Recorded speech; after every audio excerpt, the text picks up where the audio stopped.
Hi, welcome to Nina in the Kitchen. This is tips and tricks. This is definitely a tip. I just wanted to show this to you because it's not something that you see every day.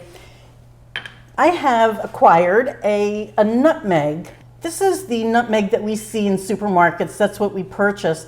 This is actually how it grows on the tree, and this webbing is a spice called mace.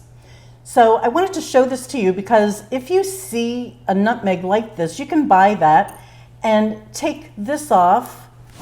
You see it just peels right off. I don't want to do it, but I'll show you a little piece. It just sort of snaps off, and that is the mace. How do you like my pointer?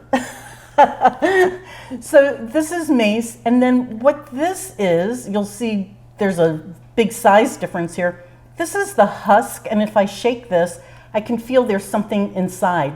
So you would break this open with a little hammer or something, and out comes your nutmeg.